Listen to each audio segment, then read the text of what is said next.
आज की कहानी एक ऐसे रईस आदमी की है जिसके पास किसी भी चीज की कोई कमी नहीं होती, दौलत, शोहरत और शानदार जिंदगी।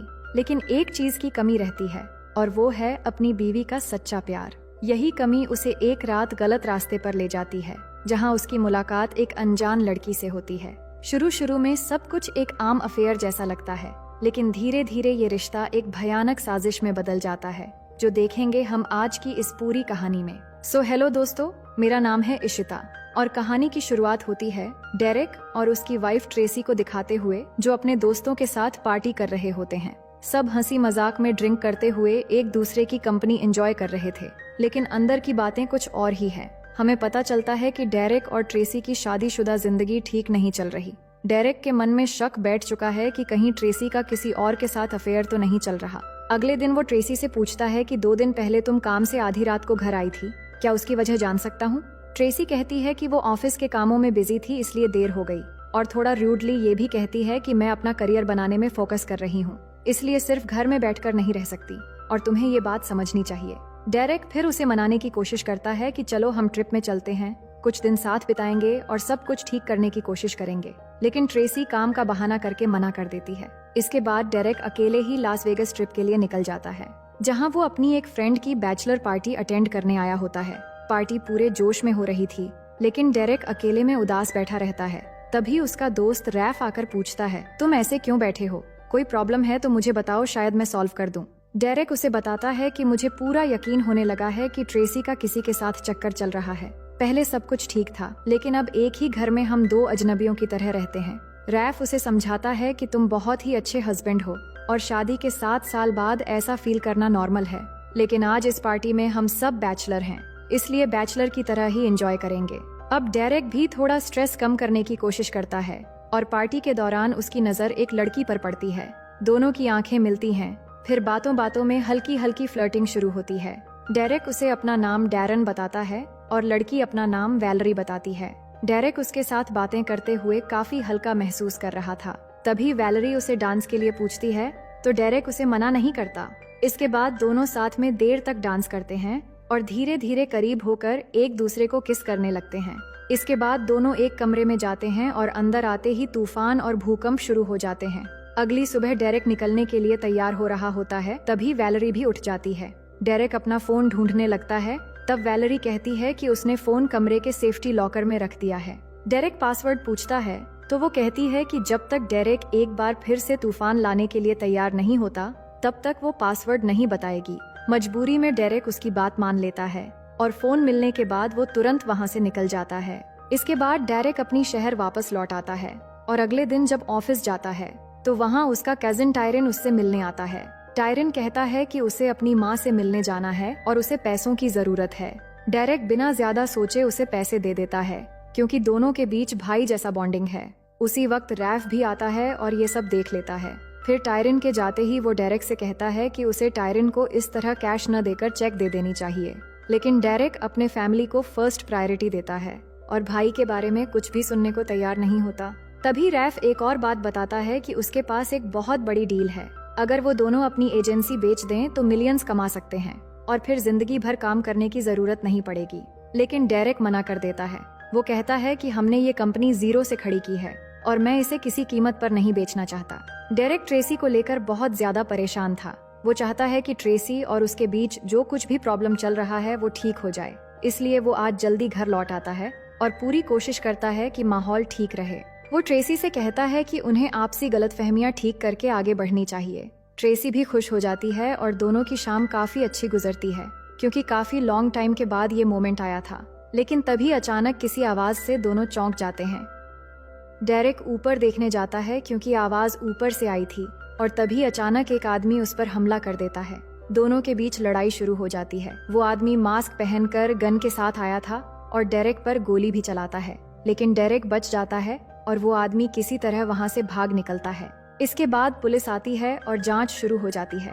फिर जब इन्वेस्टिगेशन की इंचार्ज वहाँ पहुँचती है तो डेरेक उसे देखकर शॉक्ड हो जाता है। वो और कोई नहीं बल्कि वैलरी होती है, जो लास वेगस की पार्टी में मिली थी। वो हमलावर के बारे में पूछताछ करने लगती है, पर डेरेक उस आदमी का चेहरा नहीं देख पाया था। फिर वैलरी ट्रेसी से कहती है कि वो उसे अकेले में कुछ पूछना चाहती है और दोनों उस रूम में जाती हैं जहां अटैक हुआ था।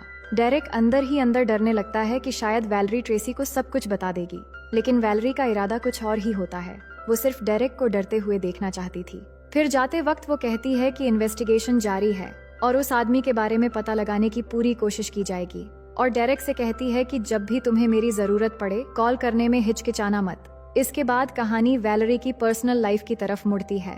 वैलेरी अपने एक्स हस्बैंड कार्टर को लगातार स्टॉक करती रहती है क्योंकि वो अपनी बेटी से मिलना चाहती है, लेकिन कार्टर उसे मिलने नहीं देता।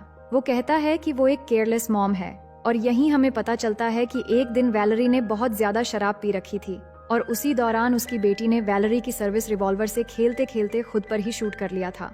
उस हादसे के बाद उसकी बेटी हमेशा के लिए अपाहिज हो गई। इसके बाद कार्टर ने वैलेरी को डिवोर्स देकर अपनी बेटी की कस्टडी खुद रख ली। अब कार्टर उसे वार्निंग देता है कि वो अपनी बेटी से दूर ही रहे तो अच्छा है। इसके बाद डेरेक को देखते हैं जो वैलेरी से मिलने पुलिस स्टेशन आता है। वो कहता है कि लास वेगस में दोनों के बीच जो हुआ उसे क्लियर करना चाहता है। वैलेरी साफ शब्दों में कहती है कि वो एक डिटेक्टिव ऑफिसर है और अपनी पर्सनल और प्रोफेशनल लाइफ को कभी मिक्स नहीं करती। वो ट्रेसी को उस वन नाइट के बारे में कुछ नहीं बताएगी और इसके लिए वो परेशान ना हो, लेकिन ये जरूर पता लगाएगी कि उस रात डेरेक के घर कौन आया था और उसे केयरफुल रहने के लिए कहती है। इसके बाद डेरेक अपने ऑफिस में जाकर इंटरनेट पर वैलेरी के बारे में सर्च करता है। फिर जब वो घर लौटता है तो देखता है कि वैलेरी पहले से वहाँ मौजूद है और ट्रेसी से बात कर रही है। ये देखकर वो फिर से घबरा जाता है, पर वैलेरी बताती है कि वो सिर्फ उस कमरे को दोबारा देखने आई थी जहाँ अटैक हुआ था। अब डेरेक और ट्रेसी की रिलेशन काफी अच्छी चलने लगी थी। फिर ट्रेसी काम के सिलसिले में कुछ दिनों के लिए बाहर चली जाती है, पर अब डेरेक इस बात से परेशान होने लगता है कि उस पर अटैक करने वाला कौन हो सकता है। रैफ के साथ इस बारे में बात होती है तो वो कहता है कि शायद टायरन ही उसके घर में चोरी करने आया था क्योंकि उसे घर का हर कोना पता है, पर डेरेक ये बात मानने से इनकार कर देता है। वो इस बात से भी परेशान था कि वैलेरी शायद उसके साथ माइंड गेम खेल रही है और उसे डर में देखकर एंजॉय कर रही है। फिर जब डेरेक घर वापस जाने वाला होता है तभी रास्ते में वैलेरी उसे रोककर कहती है कि वो कुछ एविडेंस के बारे में बात करना चाहती है और कार में बैठने को कहती है। इसके बाद वो उसे एक बीच हाउस के पास ले जाती है। वहाँ बाइनोक्यूलर्स पकड़ाते हुए वैलेरी एक घर की तरफ इशारा करती है।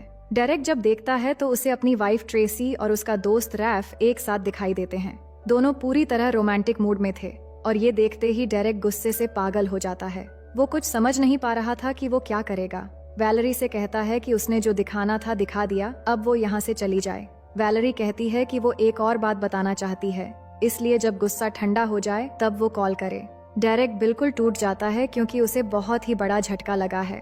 इधर डेरेक को छोड़कर वैलेरी फिर से अपने एक्स हस्बैंड कार्टर से मिलती है और उसे बताती है कि उसने कोर्ट में अपनी बेटी की कस्टडी के लिए पिटीशन फाइल कर दी है, लेकिन कार्टर एक पॉलिटिशियन है और अमीर होने के साथ वो बहुत ही पावरफुल है। वो वैलेरी से कहता है कि उसने जज को खरीद लिया है और वो उसे उसकी बेटी की कस्टडी कभी नहीं देगा। फिर वैलेरी को धमकाता है और यहाँ से दफा होने के लिए कहता है। वैलेरी बहुत गुस्सा होती है क्योंकि अपनी बेटी को वापस पाने की उसकी हर कोशिश नाकाम हो रही थी। अब उसी रात डेरेक को देखते हैं जो वैलेरी से मिलने उसके घर पहुँचता है। वैलेरी ने ही उसे बुलाया था ये कहकर कि इस केस से जुड़ी कुछ और भी इम्पोर्टेंट बातें हैं।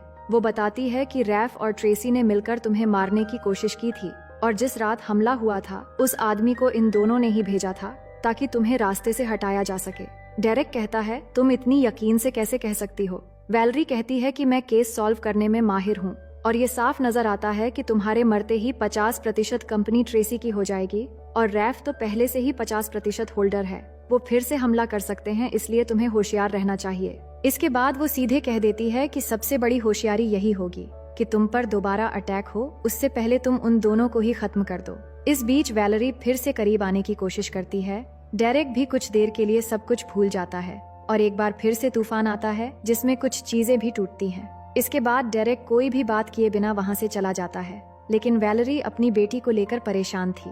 वो किसी भी हाल में अपनी बेटी को वापस पाना चाहती थी, लेकिन अपने हस्बैंड के आगे कुछ नहीं कर पा रही थी। अब सुबह होने से कुछ देर पहले ही डेरेक के घर कुछ पुलिस वाले आते हैं और उसे अपने साथ चलने को कहते हैं। डेरेक वजह पूछता है तो वो कुछ नहीं बताते।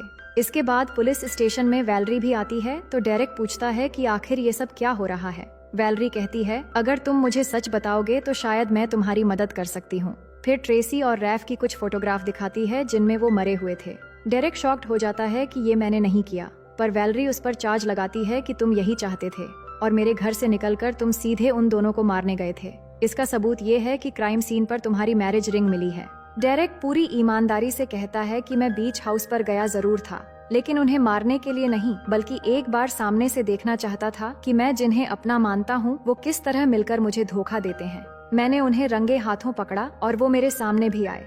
फिर मैं मैरिज रिंग ट्रेसी के सामने फेंक कर आ गया, लेकिन अब वो बुरी तरह फंस चुका था, क्योंकि इस बात पर कोई भी यकीन नहीं करेगा।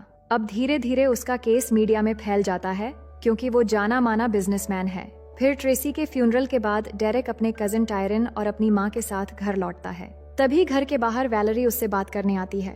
डेरेक पूछता है कि तुम यहाँ क्या कर रही हो? मैंने कोई मर्डर नहीं किया। वैलेरी कहती है कि ये बड़ी कॉम्प्लिकेटेड है, इस पर कोई यकीन नहीं करेगा। फिर बातों बातों में वो एक छोटी सी हिंट देती है, जिससे डेरेक समझ जाता है कि उन दोनों को वैलेरी ने ही मारा है। वो पूछता है तुमने ऐसा क्यों किया? तो वैलेरी भी इस बात से इनकार नहीं करती, लेकिन साथ ही डेरेक को चेतावनी देती है कि तुम कुछ नहीं कर सकते। मैं एक ऑफिसर हूँ और अगर तुमने कुछ भी किया तो मैं सेल्फ डिफेंस में तुम्हें अभी मार सकती हूँ। इसके बाद डेरेक सारी सच्चाई टायरन को बता देता है। टायरन उसे कहता है कि वो टेंशन ना ले, वो अपने तरीके से वैलेरी को सबक सिखाएगा। डेरेक उसे रोकने की कोशिश करता है कि हमें दिमाग से काम लेना होगा, वो शायद कोई बड़ी गेम खेल रही है, इसलिए अभी उससे दूर रहना ही बेहतर है। लेकिन टायरन कुछ नहीं सुनता। वो उसी रात अपने दोस्त वैम्पी के साथ वैलेरी को धमकाने के लिए सीधे उसके घर में घुस जाता है। वहाँ टायरन उसे गन पॉइंट पर रखकर पूछता है कि आखिर उसने ऐसा क्यों किया। वैलेरी कुछ नहीं बताती और बीमार होने का बहाना करके वॉशरूम जाने के लिए कहती है। टायरन उसकी बातों में आकर वैम्पी के साथ उसे बाथरूम में जाने देता है, पर वहाँ जाकर मौका मिलते ही वैलेरी एक गन निकालती है और सबसे पहले वैम्पी को शूट कर देती है। टायरन कुछ कर पाता उससे पहले वो बाहर आती है और टायरन को भी मार देती है। इसके बाद वैलेरी खुद टायरन के फोन से कॉल करके डेरेक को ठीक 9 बजे बीच हाउस पर बुलाती है। सुबह होते ही डेरेक वहां पहुंचता है और टायरन के बारे में पूछता है। वैलेरी कहती है कि वो अपने दोस्त के साथ रात को उसे मारने आया था, इसलिए सेल्फ डिफेंस में उसे खत्म करना पड़ा। ये सुनते ही डेरेक गुस्से में वैलेरी पर हमला करके उसकी गन छीन लेता है। वैलेरी उसे समझाती है कि बेवकूफी ना करे। ट्रेसी और रैफ के केस में डेरेक पहले से ही प्राइम सस्पेक्ट है और अगर वो चाहे तो वो डेरेक को बचा सकती है। वो कहती है कि पुलिस को बताया जाएगा कि ट्रेसी के अफेयर का पता चलने के बाद टायरन उसे स्टॉक करने लगा और मौका पाकर ट्रेसी और रैफ को मार डाला। जब वैलेरी को इन्वेस्टिगेशन करके उस पर शक हुआ तो टायरन उसे मारने आया और सेल्फ डिफेंस में खुद ही मारा गया, लेकिन डेरेक उसकी बात नहीं मानता और वैलेरी को शूट कर देता है, पर गन खाली थी। और तभी वैलेरी कहती है कि जो गन उसने अभी पकड़ा है उसी गन से उसने ट्रेसी और रैफ को मारा था। अब उस गन पर डेरेक के फिंगरप्रिंट्स लग चुके हैं, तो उसे उम्र कैद की सजा होने से कोई नहीं रोक सकता। इसके बाद वो धमकी देती है कि अगर डेरेक ने उसकी बात नहीं मानी तो वो उसे हमेशा के लिए केस में फंसा देगी। अब उसका असली मकसद सामने आता है। वो एक आखिरी शर्त रखती है कि जैसे उसने ट्रेसी और रैफ को डेरेक के लिए मारा, वैसे ही अब डेरेक उसके हस्बैंड कार्टर को मारेगा। वैलेरी की बेटी की कस्टडी कार्टर के पास है और उसे किसी भी हाल में अपनी बेटी चाहिए। वो पूरा प्लान बताती है कि कार्टर रोज सुबह रनिंग के लिए जाता है और उसी मौके पर उसे कार्टर को मारना होगा। अगर डेरेक ने ऐसा नहीं किया तो वो उसे ट्रेसी के मर्डर केस में फंसा देगी। अब डेरेक चारों तरफ से फंस चुका था और मजबूरी में अगली सुबह उस जगह पहुंचता है जहां कार्टर रनिंग कर रहा होता है।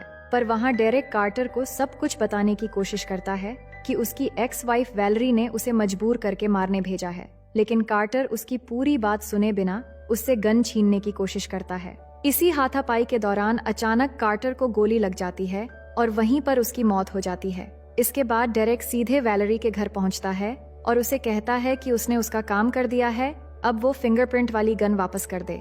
वैलेरी कहती है कि गन टेबल पर पड़ी है, वो जाकर ले ले। डेरेक डरते हुए कहता है कि अब वो शायद उसे भी मार देगी, क्योंकि डेरेक के मरते ही वैलेरी की जिंदगी में कोई रुकावट नहीं रहेगी। वैलेरी कहती है कि उसने ये सब कुछ अपनी बेटी को पाने के लिए किया और वो डेरेक को कुछ नहीं करेगी, वो बस गन लेकर यहाँ से निकल जाए।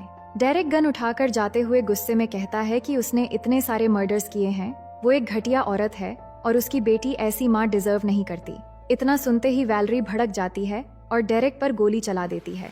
डेरेक भी पलटकर फायर करता है और एक गोली लगते ही वैलेरी नीचे गिर जाती है। इसके बाद डेरेक उसे चेक करके वहाँ से निकलने वाला होता है।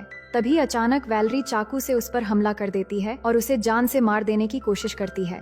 तभी डेरेक फिर से गोली चलाता है और वैलेरी बुरी तरह घायल हो जाती है। अब वो अपनी आखिरी सांसें गिन रही होती है और डेरेक अपना मोबाइल निकालता है और पता चलता है कि वैलेरी ने अभी अभी मर्डर के बारे में जो भी कन्फेशन दिया था, डेरेक ने वो सब रिकॉर्ड कर लिया था। रिकॉर्डिंग सुनते सुनते वहीं पर वैलेरी की मौत हो जाती है। इसके बाद वहाँ पुलिस पहुँचती है, पर डेरेक पुलिस को सारी रिकॉर्डिंग सुना देता है। सच्चाई सामने आते ही डेरेक के ऊपर से सारे चार्जेस हटा दिए जाते हैं और इसी के साथ ये कहानी यहीं पर खत्म हो जाती है। तो दोस्तों, मैं उम्मीद करती हूँ कि ये कहानी आपको बेहद पसंद आई होगी। फिर मिलेंगे एक और मजेदार कहानी के साथ।